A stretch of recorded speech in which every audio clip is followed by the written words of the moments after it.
नहमदु व नसल्ली अला रसूलिहिल करीम अम्मा बाद फ़अऊज़ु बिल्लाहि मिनश शैतानिर रजीम बिस्मिल्लाहिर रहमानिर रहीम। बहुत शुक्रिया जमात इस्लामी। हमेशा की तरह कश्मीर का मामला हो, पाकिस्तान का मामला हो, आलम इस्लाम का कोई मसला हो, दरपेश हो, उसमें पेश रहती है। मैं बचपन से इसका मुशाहिदा कर रहा हूँ। आज की अहम और बरवक्त कॉन्फ्रेंस जो है उसके ऊपर मुबारकबाद भी, और आज बहुत खूबसूरत गुफ्तगू हुई। लेकिन मैं ज़रूर ये कहूँगा, ज़ुबैर साहब से भी और हमारे भाई ने भी पहले जिक्र किया, कश्मीरियों को मजलूम कहा गया।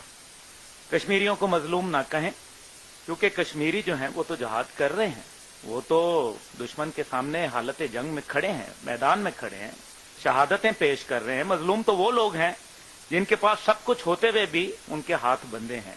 तो मेहरबानी करके कश्मीरियों को मजलूम कहना बंद कर दिया जाए।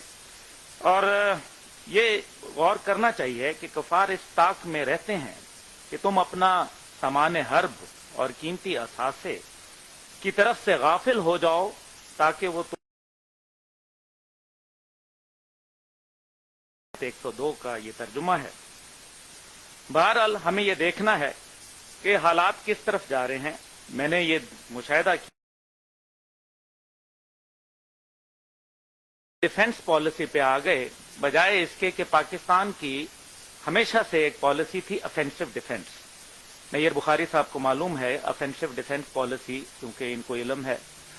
और ऑफेंसिव डिफेंस से जब हम आए तो हमने ये देखा कि अभी हालिया जो बाइडन इंतजामिया में तकरीबन 19 वो लोग जो उनकी कैबिनेट में हैं, और उसका शाखसाना ये हुआ कि पहले 10 दिन भी नहीं गुजरे और 174 F-15SE जहाज जो है वो उनको देने का अंदिया दे दिया गया। इससे आप बिल्कुल वाज़ेह समझ आ रही है कि कश्मीर की पॉलिसी किस तरफ जा रही है। अभी बहुत ही खूबसूरत गुफ्तगू एम्बेसडर अब्दुल बासित साहब ने की, और यूएन लॉज के मुतालिक बताया कि वो कवानीन मौजूद हैं जिनके जरिए गालिबन आर्टिकल 2294 है, जिसके जरिए हम आर्म्ड स्ट्रगल को सपोर्ट करना हमारा फर्ज भी है और हम कर सकते हैं, और इस पे बैनुल अक़वामी कवानीन हमारी जो है वो मदद को आते हैं। लेकिन हमने इसके ऊपर गौर नहीं किया।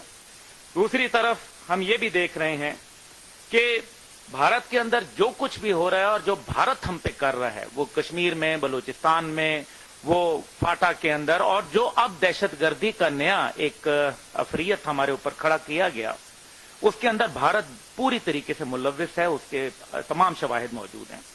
लेकिन हम कम से कम उतना तो कर सकते हैं कि आज जो भारत की सूरत हाल है उसका फायदा उठा के जो वो कर रहे हैं, हम आदमी हैं उन जैसे, जो तुम करोगे वो हम करेंगे।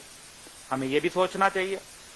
बहरहाल क्योंकि 100 आदमी जब शहीद हो गए आजरबाईजान और आर्मीनिया की जंग में, तो उन्होंने बाकायदा वॉर डिक्लेयर कर दी, और वो वॉर उन्होंने खालिसात जीत ली।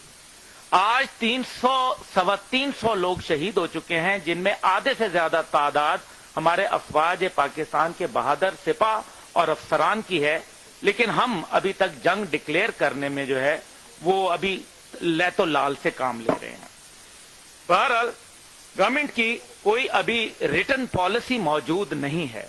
माजी के अंदर क्या हुआ क्या नहीं मैं इसमें नहीं जाना चाहता हैदरी साहब, लेकिन मैं ये जरूर कहूंगा कि अब तो बहुत अच्छे लोग हैं। अब तो कश्मीर पे एक स्टेटेड पॉलिसी आ जानी चाहिए, ताकि वो हाफिज ज़ुबैर साहब हों या मैं हूं या हमारे हामिदुल हक भाई हों, सारे पढ़ लें। लेकिन अभी तक वो चीज नजर नहीं आती। दुनिया कहती है, बासित साहब आपने सही फरमाया, डिप्लोमेट से आप भी मिलते हैं, मैं भी मिलता हूं, वो कहते हैं कि जनाब आप यूएन में सलामती काउंसिल में वोट इंडिया को डाल देते हैं, उनके साथ तिजारत आप रखते हैं, अफगान ट्रांजिट ट्रेड की शक्ल में आप काम जारी रखे हुए हैं, फिजाई राब्ते आपने उनके जो है मुनक़ता नहीं किए, इसी तरीके से आपने डिप्लोमेटिक टाइज उनसे जो है वो खत्म नहीं किए। आप हमसे क्या चाहते हैं कि हम आपकी जंग लड़ें और कश्मीर को आपकी झोली में डाल दें और उसकी चाबियां ला के इसी किस्म की एक कॉन्फ्रेंस हो जिसमें वो हमें दे दें? ऐसा नहीं मुमकिन होता, क्योंकि मैंने ये देखा है कि कमजोरी जो होती है वो हथियारों में नहीं हुआ करती, इरादों में हुआ करती है। फलस्तीन का नक्शा जो है वो खुरच दिया गया, लेकिन हम लोग खामोश रहे اب کشمیر کے ساتھ کیا ہوتا ہے واللہ عالم. لیکن دو باتیں کہ یہودی جو دوسری جنگ عظیم کے وقت کیا حالات میں تھے, کس طریقے سے ان کو ختم کیا گیا, لیکن اس کے بعد انہوں نے اپنے ڈپلومیٹک ایفرٹس اس انداز میں جاری رکھی کہ ان کو آج پوری دنیا میں ایک ممتاز مقام حاصل ہے. ہمیں اپنی ڈپلومیٹک ایفرٹس کو بہتر کرنا چاہیے, اور اسی طریقے سے ہمیں یہ بھی سوچنا چاہیے ہے کہ جو سائنو انڈو وار ہوئی ابھی حالیہ, اس سے ہم نے کیا حاصل کیا اور ہم کیا حاصل کر سکتے تھے. وہ موقع جو 1960 کی دہائی میں ہم نے کھو دیا, انکل بس ایک دو باتیں, 60 کی دہائی میں جو موقع کھو دیا وہ آج ہم نے کھویا. اس کا کوئی نہ کوئی احتساب, کوئی نہ کوئی اس کے اوپر ڈائیلاگ ہونا چاہیے. باقی یہ ہے کہ نیشنل ایکشن پلان کی طرح جس طریقے سے ہم سب اکٹھے ہو کے بیٹھے اور دہشت گردی کے دیو سے ہم نے لڑا, آج کشمیر کے اوپر ہم اکٹھے ہو کے ایک جامع پالیسی کیوں نہیں بنا پا رہے. اور پھر یہ ہے کہ گلگت بلتستان اور اسی طرح سے کشمیر کے صوبے کی بات چیت جو ہے وہ یقیناً بہت خطرناک ہے, اس کے اوپر غور کرنا چاہیے. اور میں ایک بات ضرور کہوں گا کہ یہاں ساری باتیں ہوئیں, کسی نے جہاد کی بات ہی نہیں کی. جہادیوں کو پابند سلاسل کر دیا گیا. حافظ سعید صاحب کو دیکھ لیں, دیگر کو دیکھ لیں, کیا حال ہوا. وہ لوگ جو کشمیر کے لیے کھڑے ہوتے تھے, آج ان کو اگر دنیا کے کہنے کے اوپر اگر ہم نے ان کو منظور نظر کر دیا گیا کسی اور کی, تو یہ ہمیں لمحہ فکریہ ہے, سوچنا چاہیے. باقی میں صرف ایک پوائنٹ آپ کی طرف لے کے آؤں گا. الفتح مارکیٹ میں حرام گوشت جو ہے وہ سور کا فروخت ہو رہا تھا, اور اس کی ویڈیو بنانے والے لڑکے عثمان ذوالفقار کو ایف آئی اے کے مقدمات کا سامنا ہے.